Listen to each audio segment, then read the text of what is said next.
libertad de América Latina aún guarda muchos secretos. ¿Hubo un único cerebro ejecutor detrás de las ansias libertadoras de todo el continente? ¿Se ejecutó un plan que había delineado un masón inglés para extender el poder británico en América? Los héroes del continente tuvieron que moverse sigilosamente, conspirando, buscando aliados y tomando decisiones que no todos podían llegar a comprender. ¿Cuánto tuvo que ver la masonería en este proceso?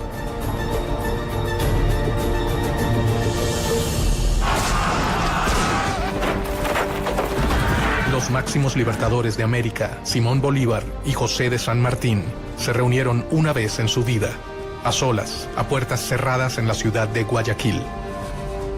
Gran parte de la vida de los héroes transcurrió en un secreto absoluto. Sin embargo, nada es tan secreto como lo que ocurrió en aquella reunión. Se supone que discutieron los planes finales para la derrota de los españoles. ¿Cuál es la verdad sobre el rol de las sociedades secretas en la historia de la independencia de Latinoamérica? América no se hubiera independizado, sea la del norte, sea la central, sea la del sur, si la masonería no hubiera intervenido.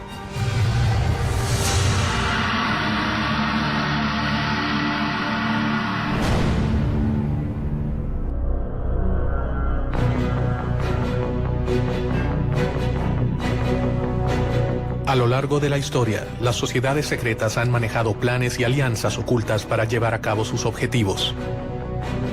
Archivos y documentos revelan una historia paralela al relato tradicional de la emancipación de América. Sospechosamente, estas sociedades nacieron en Inglaterra, el reino que con más énfasis reclamaba mayor participación en América. Inglaterra veía a América como una oportunidad para expandir sus colonias. La monarquía española tenía un monopolio comercial con sus colonias en América y no permitía comercio directo de sus colonias con ninguna otra monarquía ni con ningún otro imperio. ¿Las acciones masónicas buscaron reparar el reclamo inglés frente a España o fue una simple casualidad? Gran Bretaña tenía un problema muy serio porque nosotros éramos consumidores, pero que no podíamos consumir si no fuera a través del contrabando.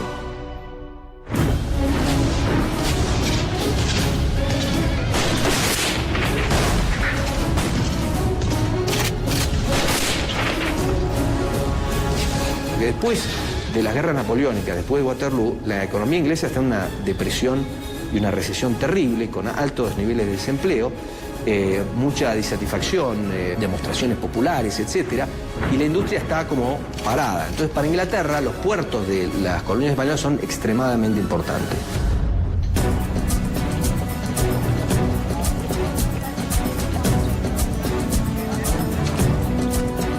Inglaterra era el lugar ideal para que germinara un plan que podía cambiar el orden mundial para siempre.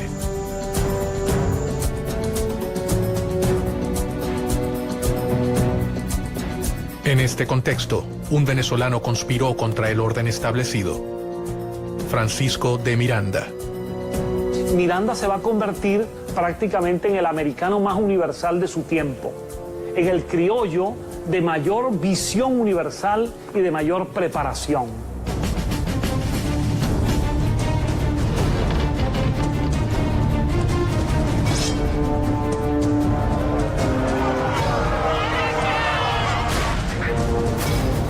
Tras haber vivido la independencia de los Estados Unidos y la Revolución Francesa, Miranda desarrolló una obsesión: que América Latina siguiera el mismo camino de emancipación. Él fue responsable de formar a los máximos líderes del continente, entre ellos a Simón Bolívar, José de San Martín y Bernardo de O'Higgins. Francisco de Miranda sabía que no se había embarcado en un plan sencillo, pero confió en el apoyo de sus hermanos masones. Él no fue el primero ni el único, pero sí un eslabón fundamental en una larga cadena de secretos y conspiraciones. Si existió un gran plan masónico, como el que decía Barruel respecto a la Revolución Francesa, es difícil decir que había un gran plan masónico. Lo que sí había era que había muchos masones que adherían a los ideales de la Revolución Francesa y que querían traer esos ideales a América. Los masones fueron temidos por el poder conservador, pero en secreto, gran parte de los máximos representantes de las monarquías pertenecieron a las sociedades. Desde ministros hasta reyes han abrazado en privado las ideas que rechazaban y condenaban en público. Porque acuérdense que en todo el feudalismo, el rey o el señor feudal estaba allí, se decía, por indicación divina. Y las distintas iglesias aceptaban eso. La masonería nació mucho tiempo antes de que la Revolución Americana comenzara a gestarse. Sus primeros objetivos fueron muy diferentes a los que terminaron adoptando a lo largo de su historia. Esta sociedad de constructores de obras sacras se convierten en una sociedad civil. Es al mismo tiempo un centro de reunión para personas instruidas, para personas con un cierto nivel educativo, con una cierta preparación. Y esa sociedad civil es la solución de lo que fue la crisis del pensamiento europeo. Es un espacio para el diálogo y para el cuestionamiento de elementos que hasta entonces habían sido pilares indiscutibles del orden político y social. Hacia fines del 1500, las sociedades masónicas eran una verdadera amenaza para los detentores del poder conservador. La iglesia, el ejército y las monarquías perseguían sin tregua a los librepensadores. Ellos representaban una gran preocupación para su poder. El valor más importante para defender que tiene un masón es la libertad. Entonces, todos aquellos regímenes dictatoriales, despóticos o dogmáticos han visto un peligro en la masonería.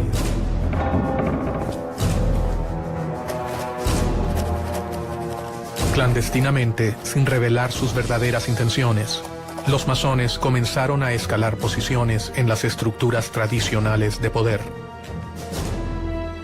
Los personajes políticos más importantes que se unen en la masonería lo hacen generando una especie de clientela política dentro de los masones y al mismo tiempo tratando de descubrir toda esta parte secreta, atractiva, interesante que proporciona la masonería. Fue en Inglaterra en donde las logias comenzaron a afianzarse en el poder, de la mano del rey Guillermo III. La masonería inglesa es una masonería simbólica, tiene solo 3 grados.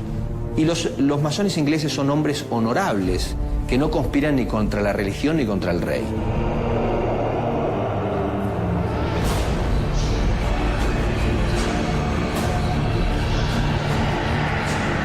Gracias al impulso de Guillermo III, la Gran Logia Inglesa se creó en Londres en 1717.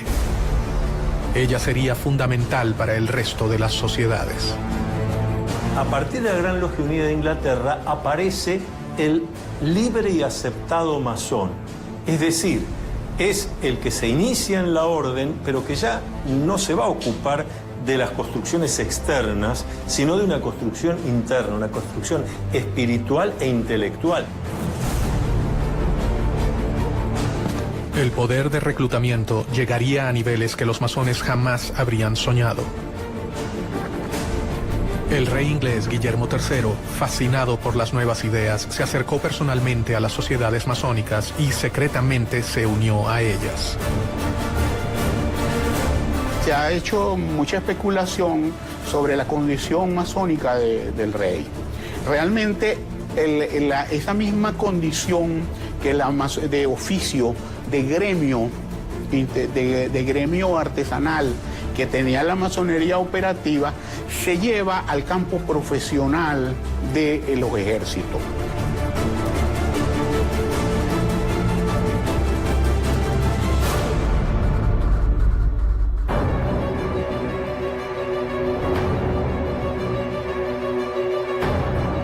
El accionar del rey inglés traería nuevos aires para la masonería europea.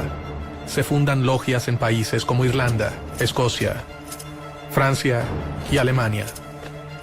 En 1726, la Gran Logia Inglesa abrió una sucursal en Gibraltar y en 1728 en Madrid y en Portugal. y al año siguiente en París. Pero la fascinación por las nuevas ideas no quedaría relegada a la corona británica. Años antes del comienzo de las luchas libertadoras en América, un hombre en la corte de España leyó una realidad de una manera totalmente innovadora y comenzó a idear planes para cambiar al mundo. Pedro Pablo Abarca de Bolea, el conde de Aranda. El conde de Aranda resultó ser un personaje muy importante en la historia de las colonias españolas en las Américas. Permitió el funcionamiento y la organización de tanto ideas de la Ilustración como reformas administrativas y propició en algunos sentidos la formación de algunas burguesías en el ámbito de España. Hay quienes creen que el conde de Aranda alcanzó los más altos grados de la masonería europea y que llegó a ser uno de los hombres más poderosos por debajo del rey de España. Su influencia sobre el trono y su compromiso con sus ideas podían cambiar al reino español para siempre.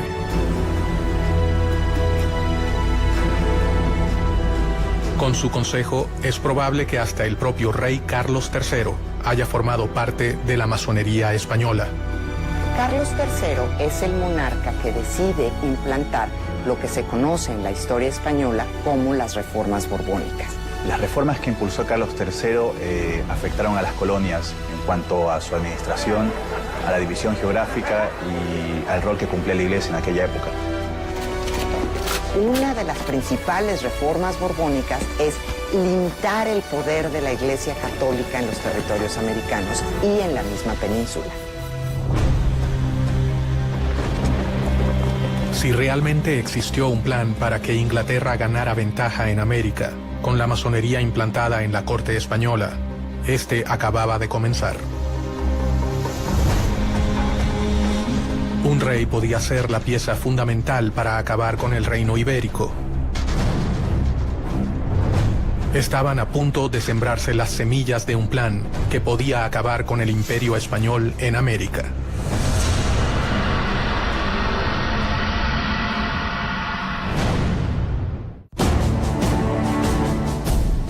La masonería es una de las redes de sociedades secretas más importantes de la historia. Su organización cambió el rumbo de las relaciones entre América y Europa. Los grandes líderes de la independencia americana eran masones. Miranda, San Martín, Bolívar y O'Higgins fueron grandes maestros. ¿Qué intereses se ocultaban detrás de los planes masónicos? ¿Quiénes se beneficiaban?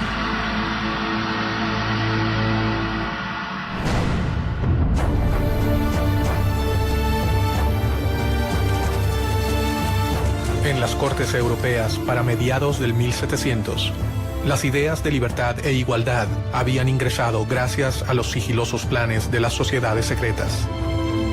Y sus miembros debían moverse con mucho cuidado para sobrevivir. Habían sido víctimas de crueles persecuciones en Europa. La masonería ha sido objeto de persecuciones extraordinarias. Y sin duda alguna, la forma logial de organizarse se presta para que este tipo de institución haya sido vista con recelo. Dentro del trono, el hombre de mayor confianza del rey Carlos III era masón. El conde de Aranda había logrado que sus ideas influenciaran a la corona, pero si era descubierto, perdería, además de sus cargos, su vida.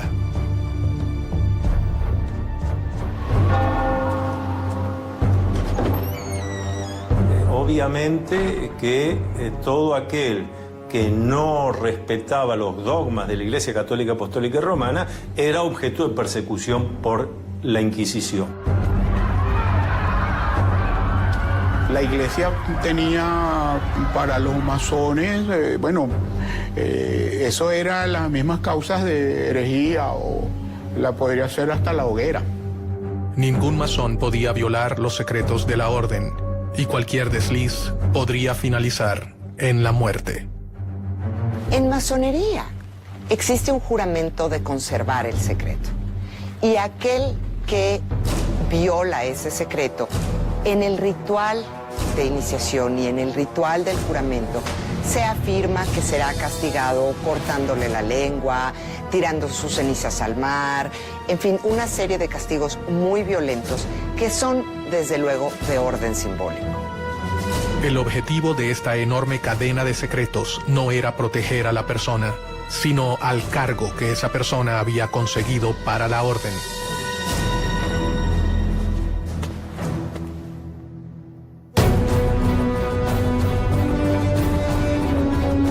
Bajo un gran secreto, el conde comenzó una lucha contra los poderes tradicionales.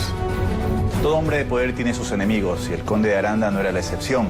Tenía tantos enemigos dentro de la corte como por ejemplo Manuel de Godoy, quien terminó ocupando su lugar, y enemigos obviamente en el exterior y dentro de la iglesia. En medio de aquellos cambios, comenzó a firmar resoluciones que atacaban directamente a su enemigo más poderoso, la iglesia. Una de las principales reformas borbónicas es limitar el poder de la Iglesia Católica en los territorios americanos y en la misma península. Por consiguiente, el conde de Aranda y muchos otros miembros de la corte y el rey Carlos III deciden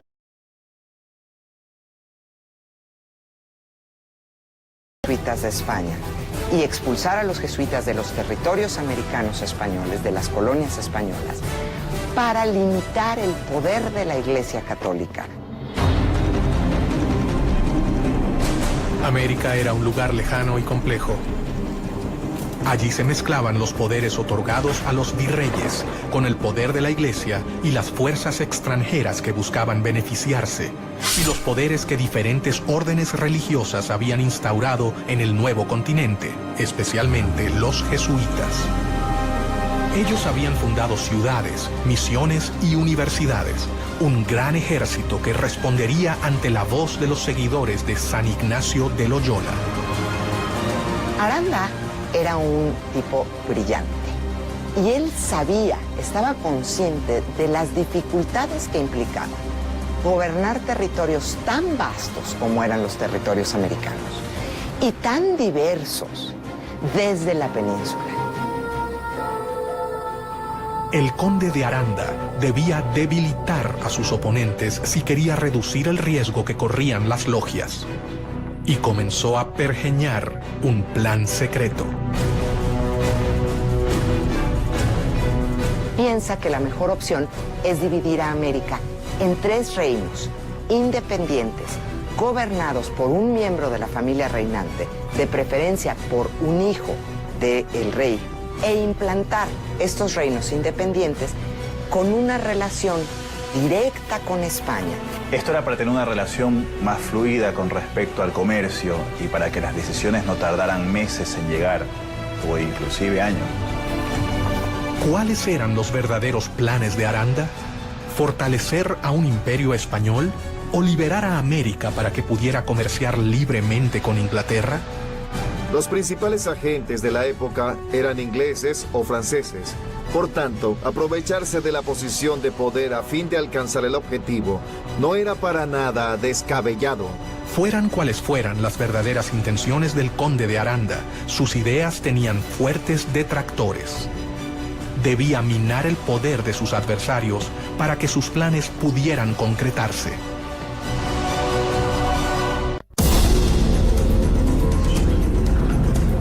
Los jesuitas habían creado una red de misiones y universidades en América que les confería un lugar privilegiado dentro del Nuevo Mundo. Los jesuitas, la Orden, la Compañía de Jesús, ha formado históricamente una organización dentro de la Iglesia Católica que se ha distinguido por algunos principios. Es una orden religiosa con una especie de estructura jerárquica militar. La Compañía de Jesús se había arraigado con fuerza en las colonias españolas en América. Habían logrado organizar a los pueblos originarios y gozaba de respeto y apoyo. Ellos tendrían capacidad de reacción frente a cualquier intento de cambio. Ahí hay varias contraposiciones, ¿no? Porque tanto el Marqués de Pombal, primero en Portugal y luego Aranda en España, van a impulsar procesos de modernización dentro de las coronas que replanteaban los mecanismos de conquistas que tenían en América Latina. El conde de Aranda consideraba que los jesuitas jamás habrían aceptado sus propuestas sin pelear. Enfrentarse a su poderosa organización habría sido fatal, así que ideó un plan para lograr sus objetivos. Y esta fue una de las causas para que los criollos empezaran a sentirse violentados por la corona española, pues sintieron que no se respetaba el papel de una institución que para ellos había sido siempre tan importante como era la Compañía de Jesús.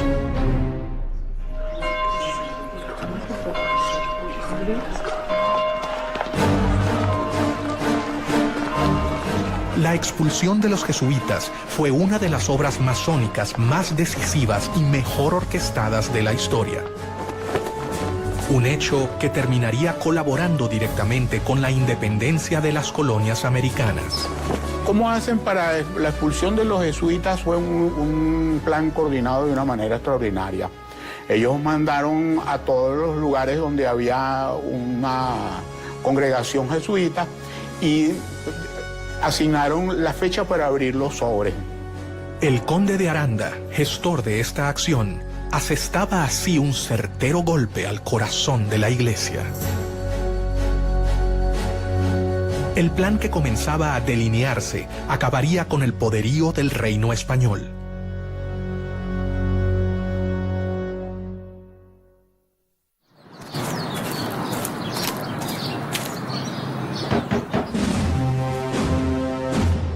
El decreto de Carlos III precisamente ordenaba que se abrieran los sobres ese día para que la operación no tuviera ningún tipo de resistencia.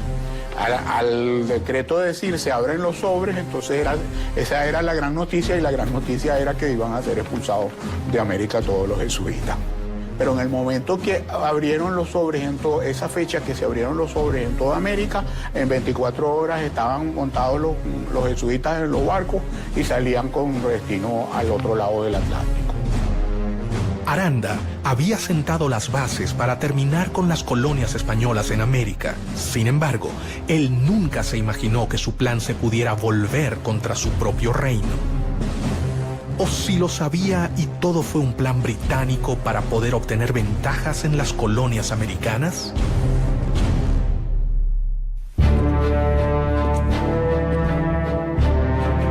Pero no solo desde España se ideaban planes para las colonias.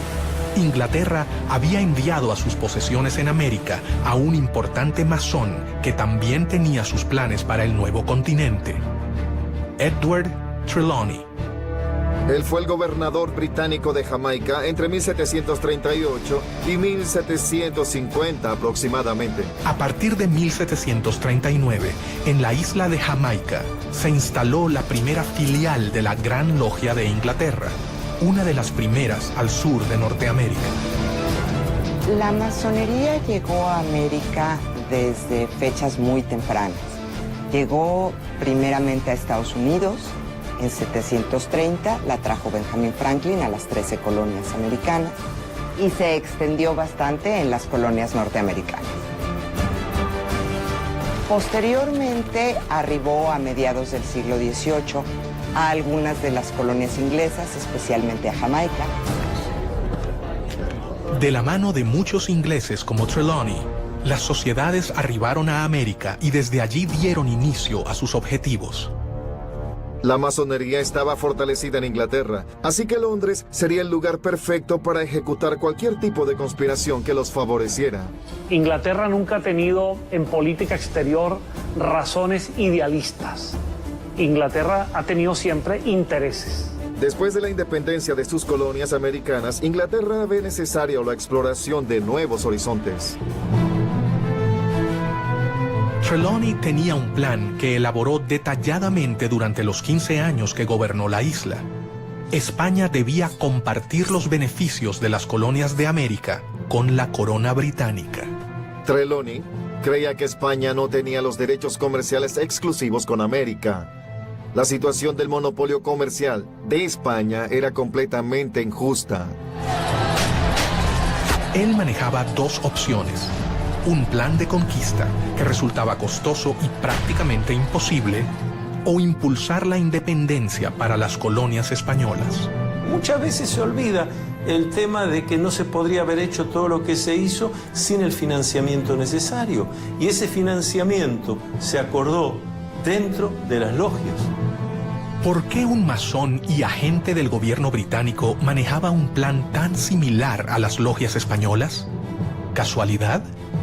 En cuestión de la masonería, suele preguntarse si había una casualidad con los planes de la masonería y los planes de Inglaterra. Pues la masonería era inglesa y era francesa. Mientras Aranda buscaba dividir las colonias para beneficiar a España, Trelawney pensaba que dividiéndolas se beneficiaría a Inglaterra. Es muy simple. Divide y vencerás. Si bien ninguno de ellos fue capaz de llevar a cabo su propósito, un grupo de hombres americanos, más de 50 años después, comenzarían a conspirar para que el plan se cumpla. El poder no está en un iluminado porque Dios así lo quiso, sino que el poder está en el pueblo porque Dios así lo quiso. Los miembros aceptaban las premisas y un puñado de hombres alcanzaba a saber toda la verdad. Pero, ¿cuál era esa verdad?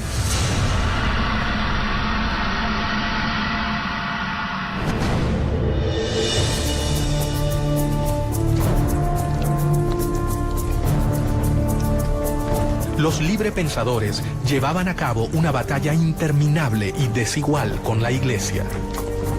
Si bien ésta había llegado al continente para evangelizarlo, ciertamente no tenía el mismo poder represivo que en los países de origen.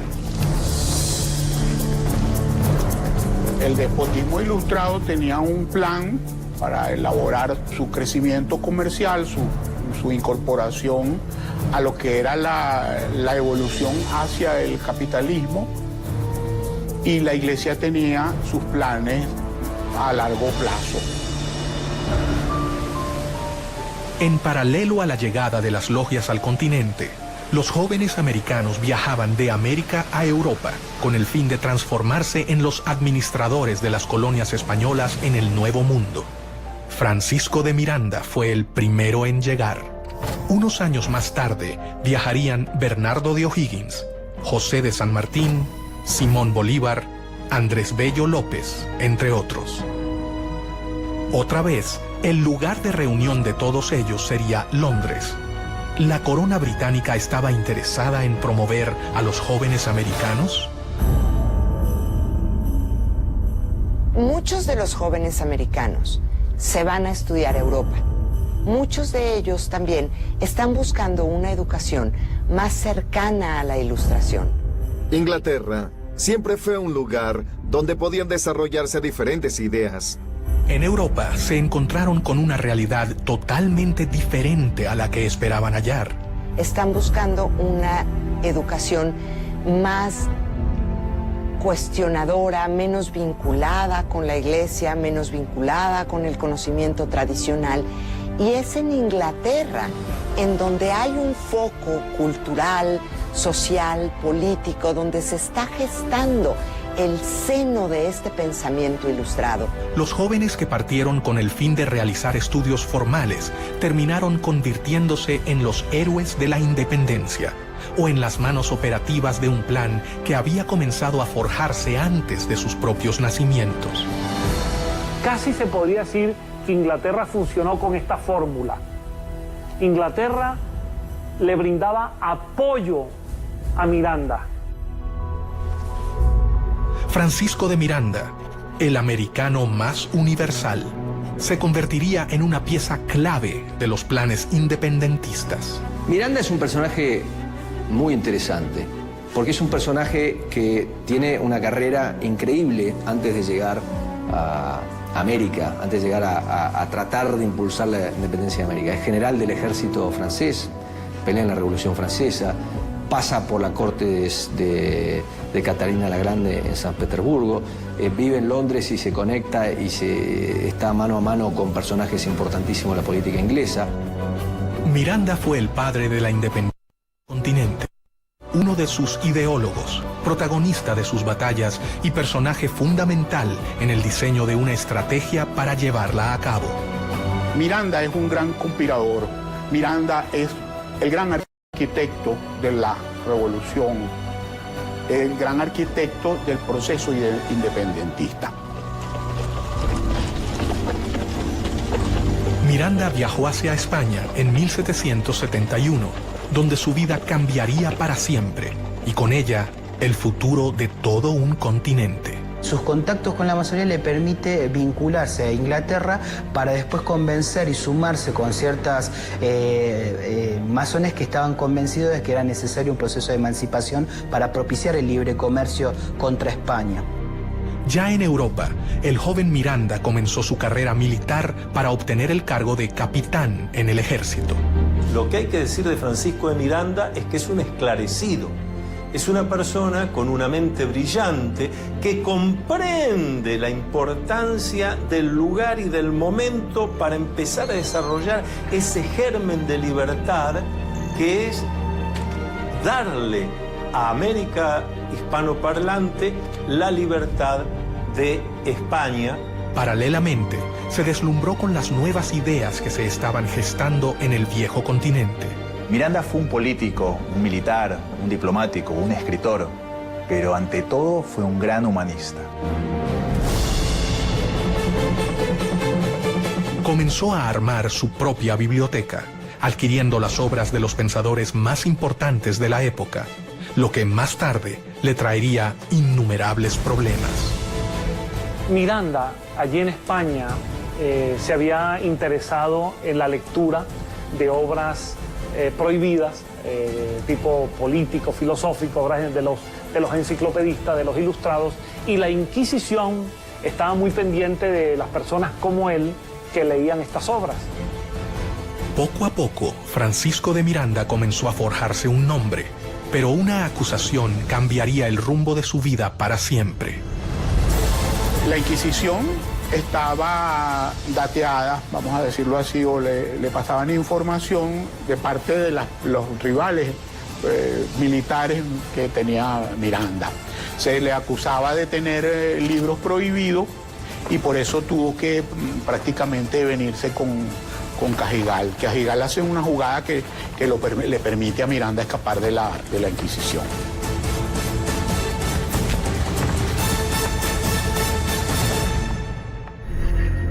Y a partir de allí, Miranda es declarado prófugo de la justicia española, pasa a ser perseguido por España y obviamente, a medida que se van produciendo los acontecimientos, Miranda, cada vez la persecución de España es mayor.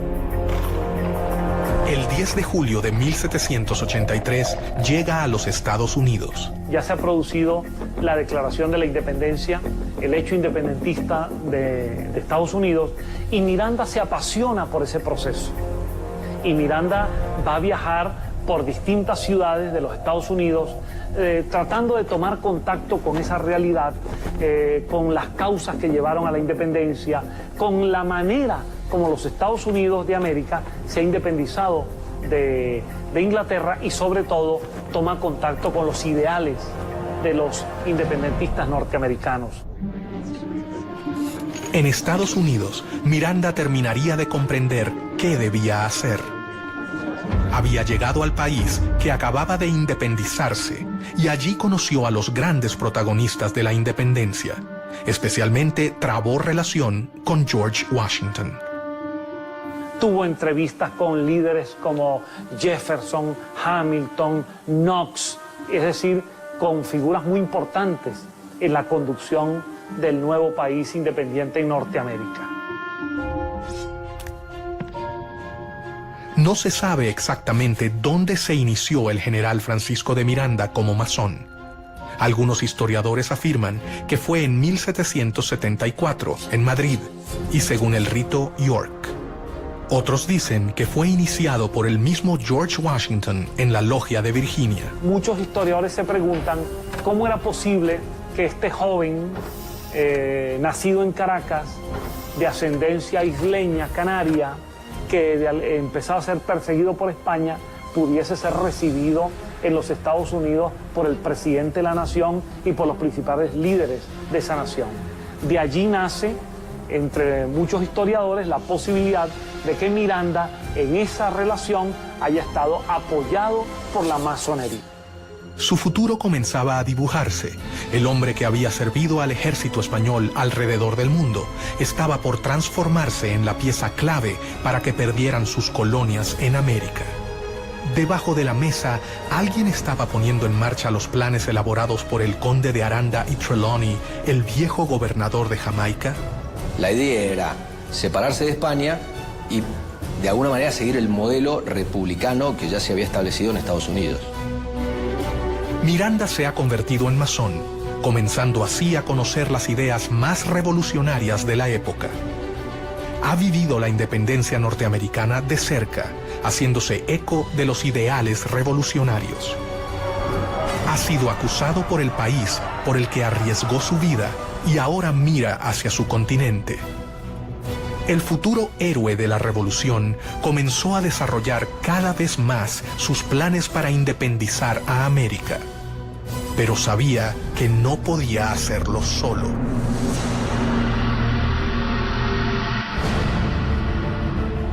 En su afán por independizar a América Latina de España, en diciembre de 1784, Miranda partió de Boston a Londres y de allí viajó por varios países de Europa. Su idea era conseguir el apoyo inglés para comenzar el proceso independentista de América Latina. En Londres, Miranda hallaría la tierra fértil que necesitaba para cumplir con su objetivo. Inglaterra había encontrado al hombre que finalmente los haría desembarcar en las colonias americanas. Miranda sí utilizó a Inglaterra, en el sentido de que Londres le sirvió de base de operaciones durante muchos años, en el sentido de que Pitt le dio algunos respaldos económicos indirectos, en el sentido de que hubo figuras del gobierno inglés que le apoyaron. Miranda decidió recorrer diferentes países europeos en búsqueda de apoyo para su plan. Y allí también, en las distintas logias europeas que Miranda visitó y en algunas de las cuales tuvo que estar bastante tiempo para convencer, para contestar preguntas, para ver cómo se podía hacer, para trabajar sobre mapas, etc. Allí también fue descubriendo quiénes eran los hermanos que tenía sentido que vinieran a América para ayudar, cuáles convenía que se quedaran allá y cuáles no se podía contar. En 1792 se encontraba en París, donde estaba en pleno desarrollo la Revolución Francesa. Sin dudarlo, Miranda decidió ponerse al servicio del gobierno revolucionario. Por segunda vez en su vida, se encontraba en contacto con ideales revolucionarios llevados a cabo por logias masónicas. Es que América dependía totalmente de lo que sucedía en Europa. América no tenía entidad política propia. América, para entender lo que pasaba en América, había que entender lo que pasaba en Europa. Y hasta 1815 Europa tiene una figura central que es Napoleón. Entonces, volviendo a la masonería, hay dos países donde la masonería tiene una importantísima influencia: Estados Unidos y Francia.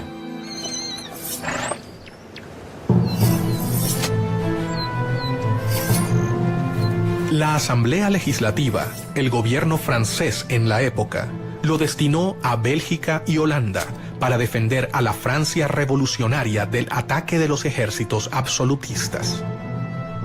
En aquellas tierras demostró su talento como militar y su enorme valor por defender los ideales revolucionarios. Francisco de Miranda entra con un contrato de mariscal de campo.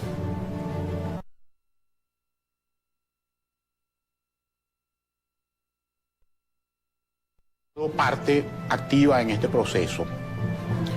Es muy interesante porque el sector al cual Miranda está vinculado es al de los girondinos, y en Caracas se le acusaba más tarde de jacobino. Gracias a su aporte en Francia, Miranda se convirtió en el único latinoamericano cuyo nombre figura en el Arco del Triunfo.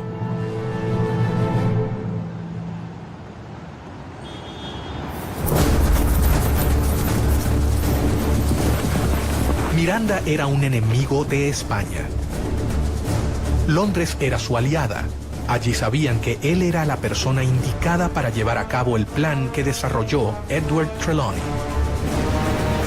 Los británicos están desarrollando su mercado.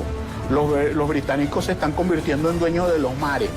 Por supuesto que les interesa, como dicen en buen criollo, en lenguaje popular, serrucharle el piso a su principal rival, que es España. Entonces esas coincidencias van a encontrarse a lo largo del camino. Desde el siglo XVI, Inglaterra ha estado esperando la oportunidad de poder inmiscuirse en la vida de las colonias y todo hacía creer que estaban a punto de lograrlo. Durante su estadía en Londres, en 1797, Miranda fundó la Sociedad Patriótica Revolucionaria, Gran Reunión Americana, también conocida como los Caballeros Racionales, de la que fue gran maestro. Esta Gran Reunión Americana fue fundada por Francisco de Miranda, un venezolano, y que la fundó con el apoyo de la Gran Logia de Londres. Era una organización de corte estrictamente política que tenía como objetivo lograr las independencias de los dominios españoles en América. Entonces toda esta narrativa de alguna manera vincula a Inglaterra con la independencia de las colonias españolas. La logia se reunía en su propia casa en Grafton Street 27. Allí comenzó a congregar a los jóvenes americanos que llegaban a Europa. Miranda había tejido una red epistolaria.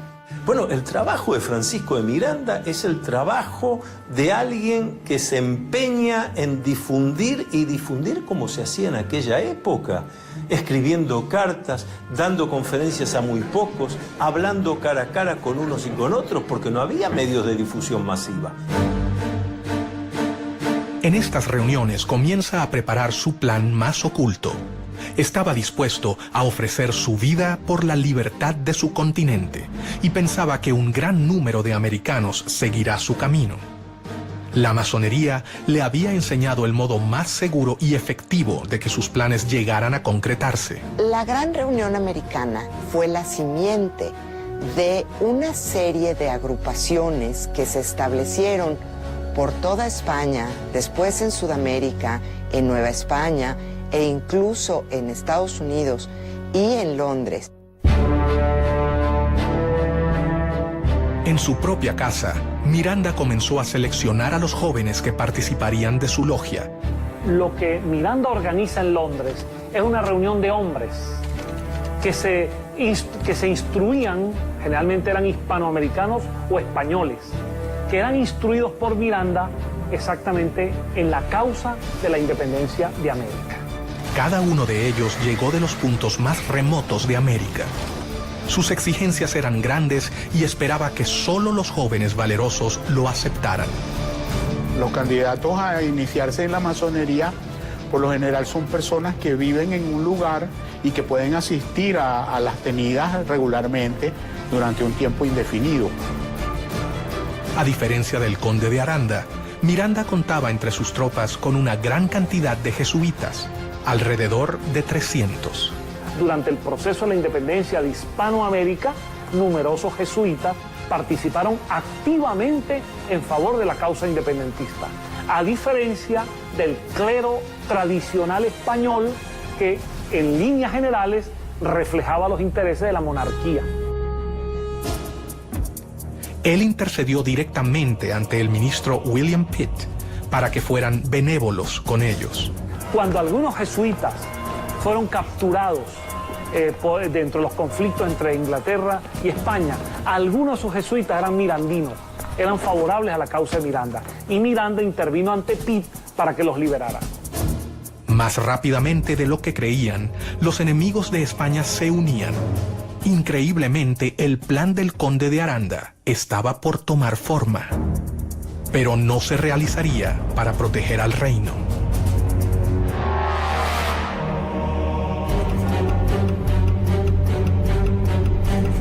Francisco de Miranda sabía que la elección de los postulantes sería determinante para sus planes.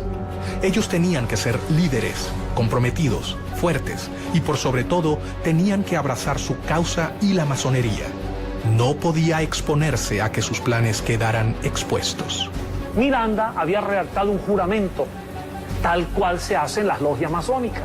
Un juramento al estilo de Miranda, porque era un juramento para que aquel hombre se comprometiera a trabajar incansablemente por la independencia de América.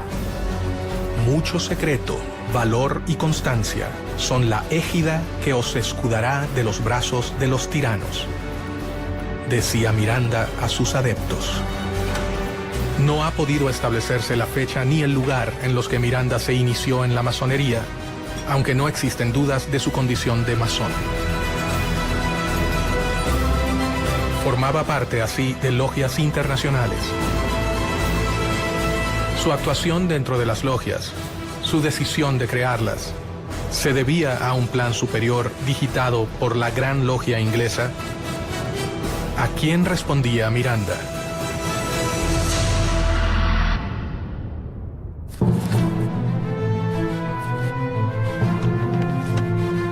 Casualidad o no, el plan elaborado por Miranda y las logias parecía responder palmo a palmo al plan creado cerca de medio siglo antes por otro masón, perteneciente a la Gran Logia de Inglaterra, el gobernador de Jamaica, Edward Trelawney.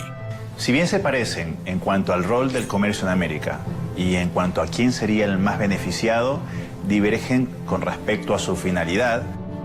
A diferencia de Trelawney y del conde de Aranda, Miranda puso en práctica lo que otros solo habían pensado. Es una época en la que se está dando una transición de un mundo constituido por instituciones, de una sociedad corporativa a una sociedad más individual. Para organizar sus filas, Miranda decidió no incluir hombres mayores de 40 años. El venezolano confiaba en que los jóvenes serían quienes lo ayudarían a culminar su plan. La inteligencia de Miranda lo llevó a comprender que para ciertas cosas necesitaba contar con lo que nosotros llamamos los ancianos sabios. Contactos políticos, diplomáticos, financieros. Pero para la ejecución concreta de la obra, lo que llamamos en masonería los grupos de masonería operativos, donde hay que ir a hacer cosas concretas, había que entusiasmar a la juventud.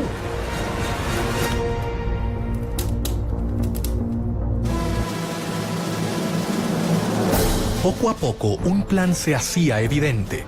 Los intentos de Inglaterra por invadir las colonias americanas fallaban. Solo quedaba la oportunidad de la conspiración a través de las logias conformadas por los mismos americanos. Recordemos que al mismo tiempo, Inglaterra siempre estaba intentando cualquier tipo de invasión de las colonias americanas. E Inglaterra poco a poco intentaba sustraer algunos territorios dentro de esa vasta expansión continental que era Hispanoamérica. Era como una obsesión de adueñarse de nuevas tierras. Las diferentes logias mirandistas que se habían creado en Europa comenzaron a trabajar en pos de la emancipación de América. La logia más decisiva en la liberación del continente fue la logia Lautaro. Las logias Lautaro empiezan con una logia madre establecida en Sudamérica. Se considera, pero no hay certeza, que quien establece esta logia madre fue José de San Martín. Se nos ha preguntado muchas veces sobre si esas logias funcionaban igual que cualquier otra logia masónica. Sí en cuanto a los rituales, sí en cuanto a que tenían palabras, toques, secretos para identificarse, pero exclusivamente dedicadas al análisis de cómo se iba a conseguir la independencia de la corona española. Bernardo de O'Higgins y José de San Martín, sin dudas, fueron los dos hombres fundamentales para el funcionamiento de la logia. Para afiliarse a Lautaro, había que ser americano y jurar luchar por la independencia. Su lema era unión, fuerza y virtud, y en las comunicaciones usaban el símbolo masónico O. Y sigue la misma estructura de los caballeros racionales, copiando la estructura masónica, con miembros que eran masones, como Carlos Alvear, y que establecen una logia principal que se convierte en la Gran Logia. Miranda se había asegurado de reclutar a los jóvenes americanos más prominentes que se encontraban en Europa. El sistema masónico aseguraba protección, anonimato y sobre todo la posibilidad de complotar en las sombras contra el poder establecido.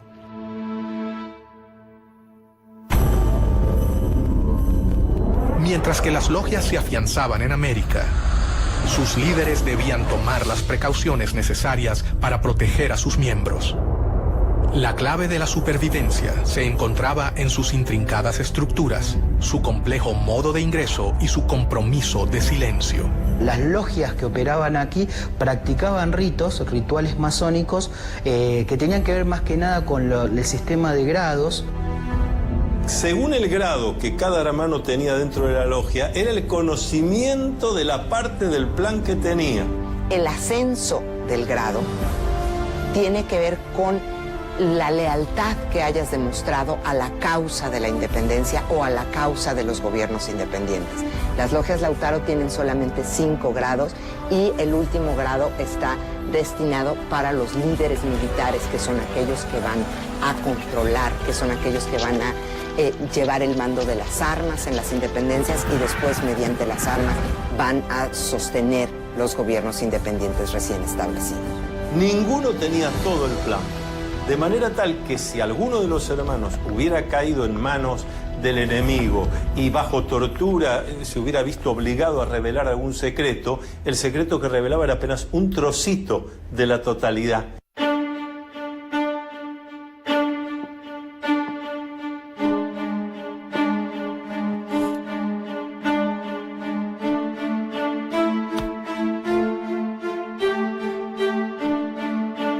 La iniciación es una serie de situaciones que va a atravesar el candidato, donde se va a enfrentar con cosas que le dan miedo, porque el miedo está para ser enfrentado. La ceremonia variaba según la logia y esta se podría realizar en diferentes lugares, como por ejemplo recámaras, sótanos e inclusive cuartos oscuros, donde se realizaba la iniciación. Entonces siempre está acompañado por un hermano que en masonería llamamos el hermano experto. Es el que lo acompaña, no hace el trabajo por el candidato lo tendrá que hacer, enfrentar sus miedos, sus dudas, pero va a estar bien acompañado, está desde el principio entre amigos, está bien cuidado.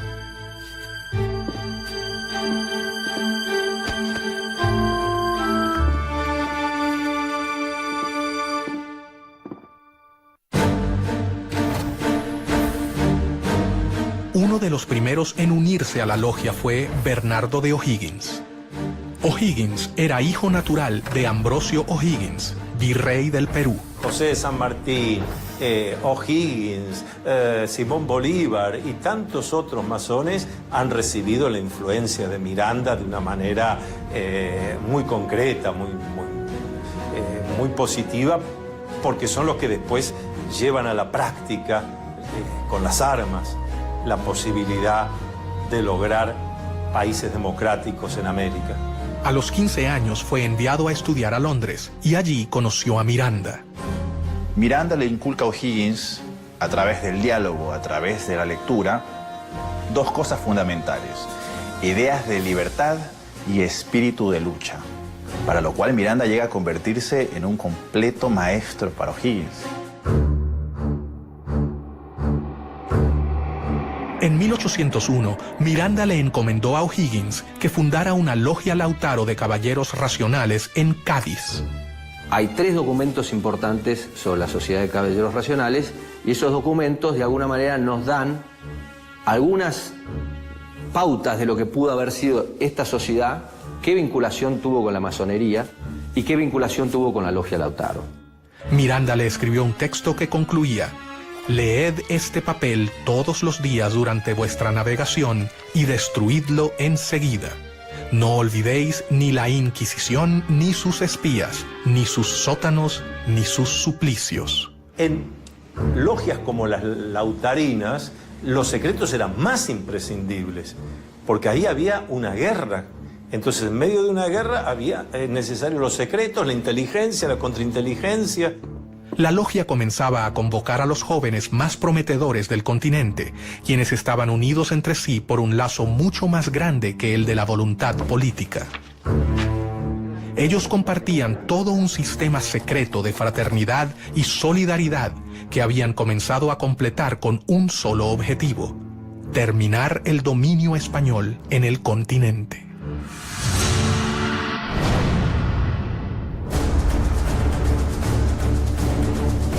Rápidamente, O'Higgins se convirtió en una persona de confianza del gran ideólogo de la independencia latinoamericana.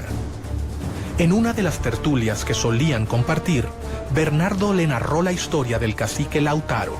Miranda, inspirado en su vida, bautizó así su logia.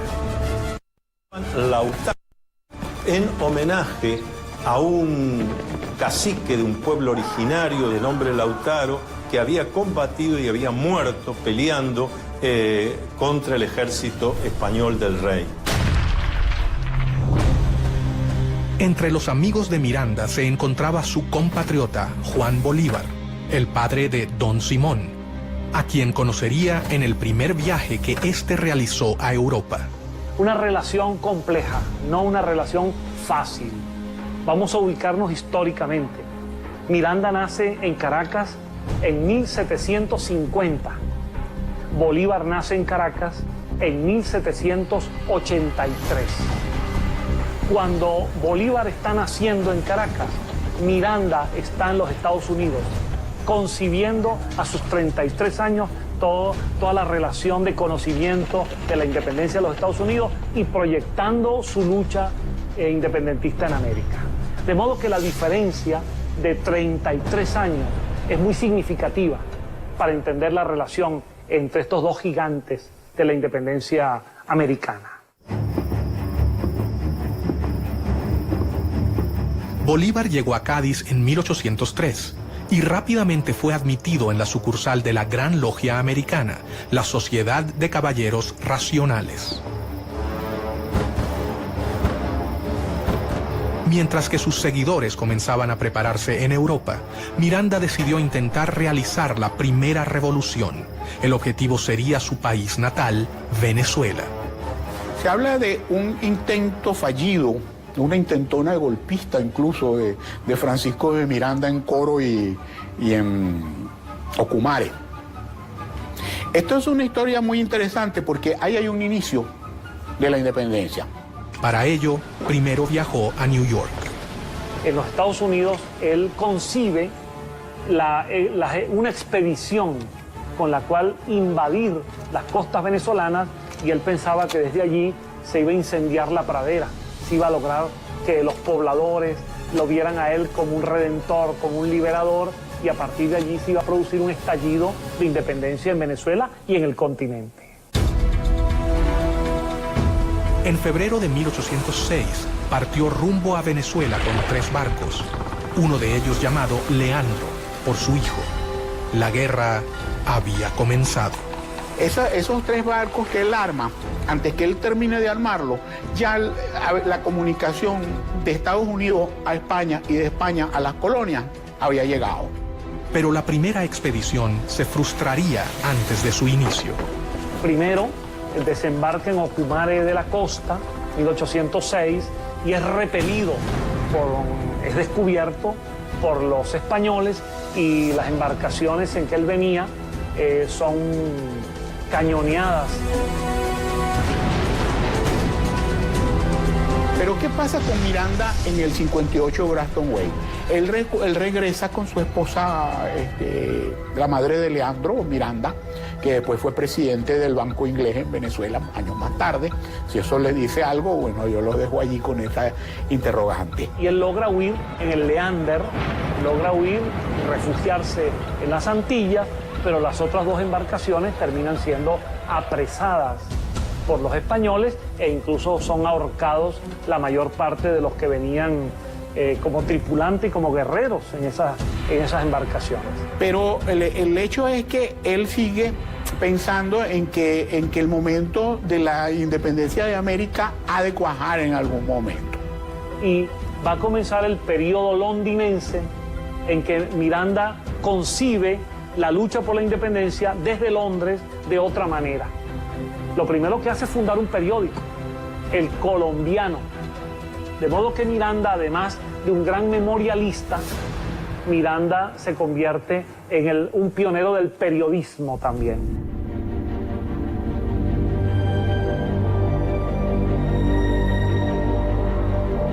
En 1806, Bolívar recibió el grado tercero, o maestro, en la logia simbólica London número 5 de Inglaterra. En 1810, en Londres, Miranda le confirió el supremo grado de iniciación en la Gran Logia Americana y juntos fundaron la Logia Protectora de las Virtudes número 1 en el oriente de Barcelona, Venezuela.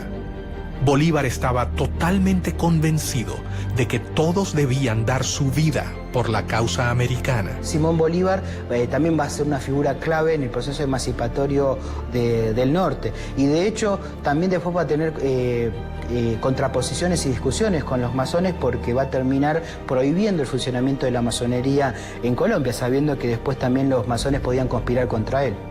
Convencido de sus planes de liberación del continente y de que el complot secreto era la mejor manera de lograrlo, Miranda continuó reclutando miembros para su causa. Uno de ellos fue José de San Martín, gestor de la independencia de Argentina, Chile y Perú. San Martín llegó a Londres 10 años después de que partiera O'Higgins. Algunos historiadores señalan que el paso de San Martín por Inglaterra es muy significativo, porque es precisamente allí en donde él se reúne con intelectuales, con políticos, para discutir el tema de la independencia de las colonias. Durante la campaña había conocido a Lord Macduff, un noble escocés que lo introdujo en el mundo masón en general y en la causa americana impulsada por Miranda.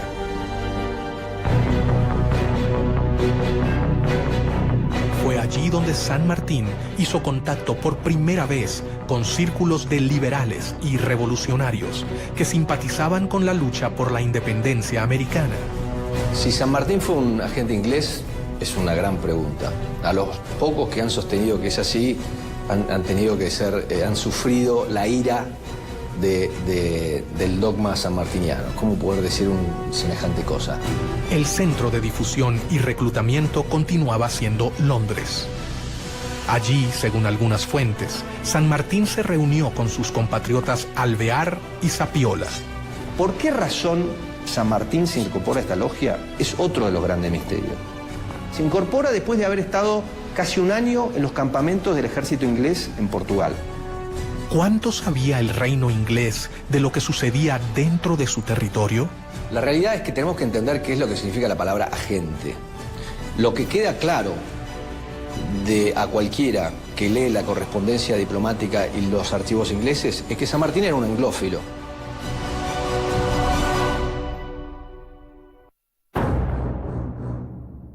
Miranda sabía que había logrado dar el primer paso. Las logias en Europa se fortalecieron y sus miembros estaban totalmente convencidos de la necesidad de la independencia. El siguiente paso era mucho más arriesgado. Se debían fundar filiales en el continente americano. Se establece una gran logia principal que se considera la logia madre y después se van estableciendo logias y grandes logias por todos los territorios sudamericanos y se vuelve la estructura en la que se apoyan estos líderes para atraer partidarios, para agrupar en esas logias a todos los que están buscando las independencias hispanoamericanas y una vez que se consiguen, para endoctrinar en los nuevos principios republicanos, liberales, a los que van a ser los líderes, los directores, los gobernadores de los nuevos países hispanoamericanos que se establecerán inmediatamente después de la consecución de las independencias. Miranda había logrado reclutar a los hombres más prometedores. Su plan estaba en marcha, pero el poder de España era superior a la resistencia que podían brindarle los futuros ejércitos revolucionarios. La realidad es que era una conspiración lo que querían los caballeros racionales, porque de alguna manera estaban conspirando contra el rey de España, porque querían implantar en América la independencia y la Constitución. Y eso era anatema para el sistema monárquico. Los viajes de formación de los jóvenes latinoamericanos en Europa tocaban su fin. Tras haber concluido sus estudios militares y haberse formado en las ideas del humanismo, los futuros administradores de las colonias volvían a sus hogares, pero no regresaban con la idea de mantener la administración colonial. Ellos regresaban con un nuevo objetivo: liberar a sus tierras de España. Miranda lo había logrado. Una compleja red de sociedades se había formado a lo largo de todo el continente. La independencia latinoamericana estaba en camino.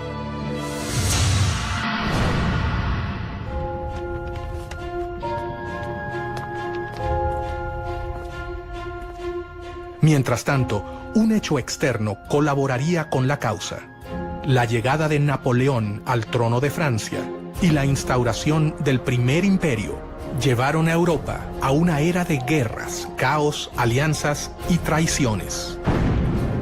Y entonces Napoleón tiene que desarrollar estrategias para atraerse adeptos en España. Y una de esas estrategias es utilizar a la masonería como herramienta. Hasta el momento en que ellos iban conquistando una ciudad, iban conformando logias y iban dejando sus cuadros masónicos como una suerte de control de la sociedad civil. Las fuerzas napoleónicas contaron con una serie de victorias iniciales que llevaron a la abdicación del rey español en Bayona, Carlos IV, quien se vio obligado a renunciar en favor de su hijo Fernando VII. Napoleón crea su propia masonería, que es conocida como masonería bonapartista. Incluye ahí a todos los que son denominados afrancesados, que son los españoles que aceptan el gobierno bonapartista y que reconocen a Napoleón y a José Bonaparte. Pero al poco tiempo, Napoleón decidió reemplazar a los reyes borbones de su trono, por lo que hizo abdicar a Fernando VII en favor de José Bonaparte, el hermano del emperador francés. Napoleón se burlaba de los masones, decía que era un grupo de imbéciles que hacían ceremonias ridículas, pero la realidad es que todos sus hermanos eran masones. No solo eran masones, sino que José Bonaparte, su hermano mayor, que luego es rey de España, era el gran maestre del Gran Oriente de Francia, es decir, era el líder de la masonería francesa. Y Napoleón utiliza la masonería como herramienta política. Y dentro de esas logias intenta difundir una serie de principios que hacen aparecer a su imperio como un imperio muy liberal, defensor de los derechos del hombre, defensor de los derechos del ciudadano, pero al mismo tiempo pues no deja de ser un imperio. Mientras Europa vivía convulsionada, las logias masónicas entendían que era el momento de actuar. Las sociedades americanas vieron con preocupación la invasión francesa sobre la madre patria. Entonces es en 1808 cuando se rompe la legitimidad y cuando la posibilidad de las independencias se presenta, porque el monarca que está ahí no es el monarca legítimo, no es el monarca reconocido. Miranda instó a sus hombres. El momento había. Estaba Miranda en el medio. Miranda con su interés colocado en la independencia de Hispanoamérica.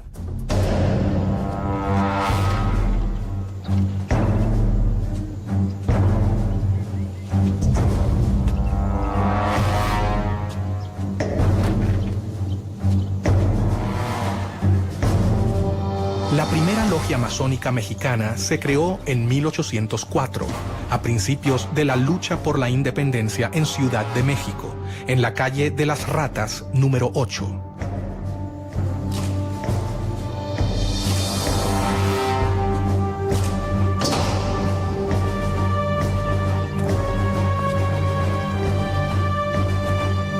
Una masonería muy poderosa, muy extendida, que produjo una enorme influencia en toda la política de México y del resto de América Central hasta la actualidad. Los masones mexicanos fueron los primeros en entrar en acción. En 1810, Querétaro era el principal centro de la conspiración para llevar a cabo la independencia política del país. Bajo el disfraz de saraos y reuniones literarias, los conspiradores se reunían en esa ciudad. A estas reuniones auspiciadas por la corregidora Josefa Ortiz de Domínguez, concurrían distinguidos queretanos, así como los capitanes Ignacio Allende, Juan Aldama y los hermanos Epigmenio y Emeterio González. También asistía a ellas secretamente el cura de la parroquia de Dolores, Miguel Hidalgo y Costilla. Cuando ya se había fijado la fecha para el levantamiento, varias denuncias pusieron sobre aviso a las autoridades españolas y éstas procedieron rápidamente a sofocar el movimiento, cayendo sobre las casas de los conspiradores para encarcelarlos. Sin embargo, no pudieron contra ellos y el 16 de septiembre fue declarada la Independencia Nacional de México.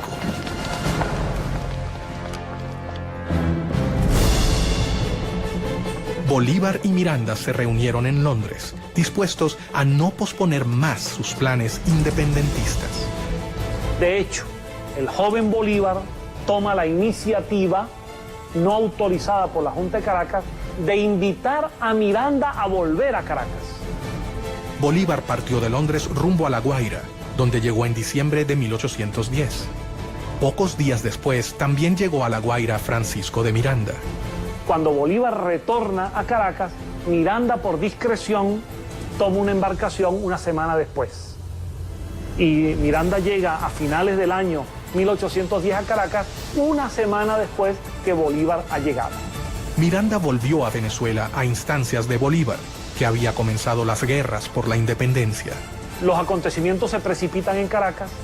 El 5 de julio de 1811, el Congreso de Venezuela se firma el acta de la independencia, se declara entonces formalmente lo que ya casi venía desde el año anterior y se firma la independencia de Venezuela.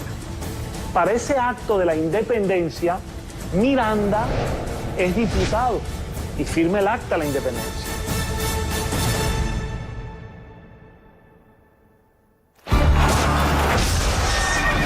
Miranda fue nombrado generalísimo del ejército venezolano, pero tras una serie de reveses militares, tuvo que capitular. Una de las causas que han forzado a Miranda a capitular es la pérdida de Puerto Cabello, que era la primera plaza militar de Venezuela. ¿Y quién estaba al frente de la plaza de Puerto Cabello? El coronel Simón Bolívar.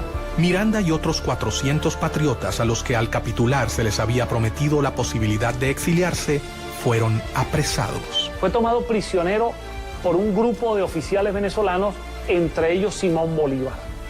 Y cuando ve a Bolívar, a Miguel Peña y a otros más que lo estaban deteniendo, Miranda exclama en una de las frases que más ha marcado el destino venezolano, una frase dramática hasta el día de hoy. Miranda dice: bochinche, bochinche. Este pueblo lo único que sabe hacer es bochinche. Y finalmente Bolívar es un agente histórico de aquellos que lamentablemente intervinieron para que Miranda fuese detenido. En mi opinión, un verdadero lunar en la historia de Simón Bolívar, la detención.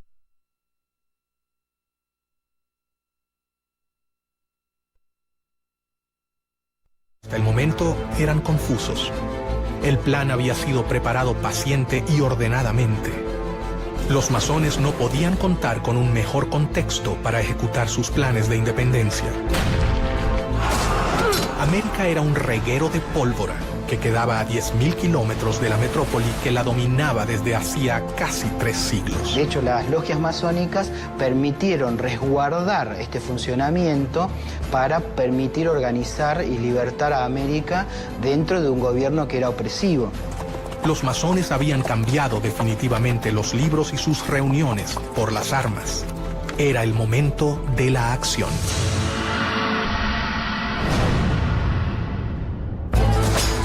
nuevos caudillos se destacan en los ejércitos libertadores, dos discípulos de Francisco de Miranda, José de San Martín, quien desde el Río de la Plata sube hacia el norte, y Simón Bolívar, que lleva la revolución en sentido inverso, desde Venezuela.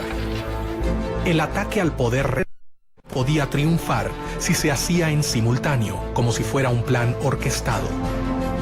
José de San Martín fue iniciado en una logia en Cádiz, España. Desarrolló toda su carrera masónica hasta llegar al grado de maestro masón, porque él había hecho un juramento. Como militar, él había jurado defender al rey de España y a lo que el rey de España dispusiera. Y ahí se ve la grandeza masónica de San Martín, que a pesar de en ese momento ser atacado por muchos de los que hasta ese momento habían sido sus compañeros, él decide ponerse por encima y hacer lo que había que hacer.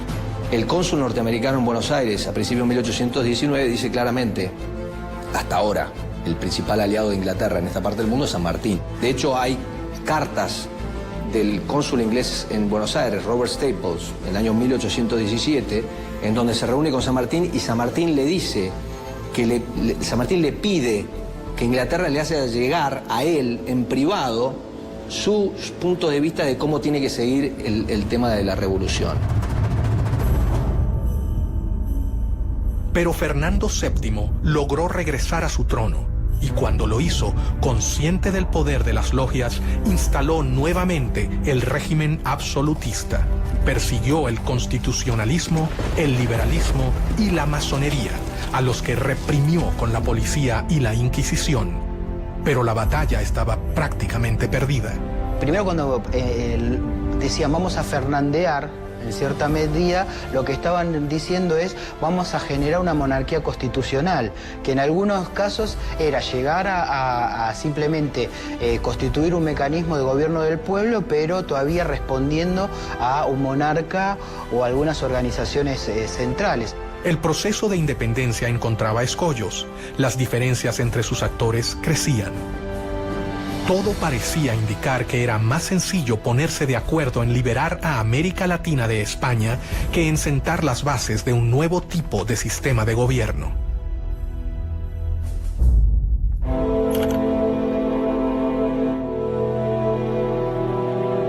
Mientras sus hombres cumplían un sueño de más de 100 años de espera, Miranda fue trasladado a España y murió en una cárcel antes de que la emancipación finalizase.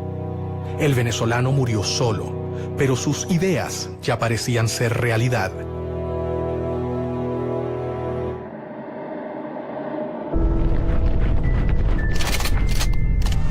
Los conflictos en Europa y España ocurrían tal y como lo había previsto Pedro Pablo, conde de Aranda, cuando sostuvo ante el rey Carlos III: jamás han podido conservarse por mucho tiempo posesiones tan vastas, colocadas a tan gran distancia de la metrópoli.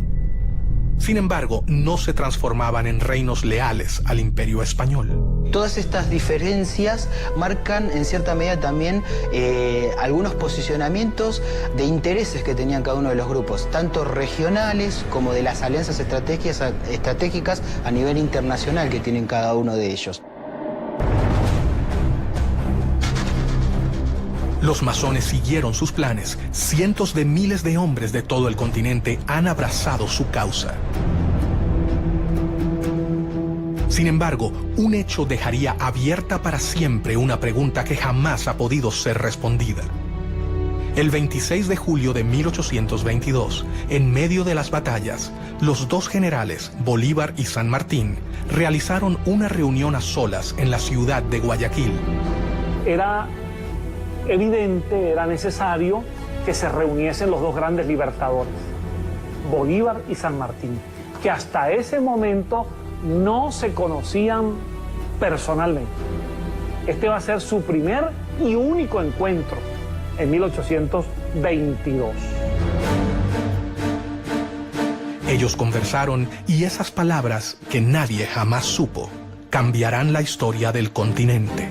¿Qué ha pasado ahí? ¿Qué ocurrió? Se ha especulado mucho, pero no lo sabemos. Pero no lo sabemos precisamente porque como buenos masones conocían todos los secretos y algo los lleva a tomar esas decisiones.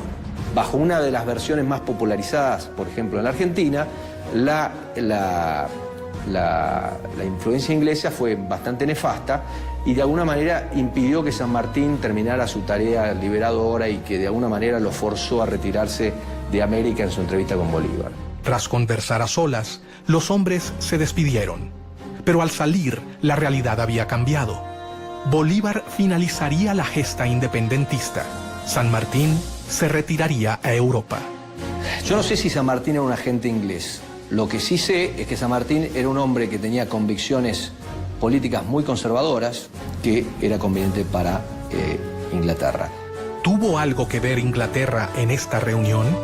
El hecho es que los historiadores, algunos historiadores, han registrado que el propio saludo que se dan San Martín y Bolívar al conocerse en Guayaquil es un saludo típicamente masónico.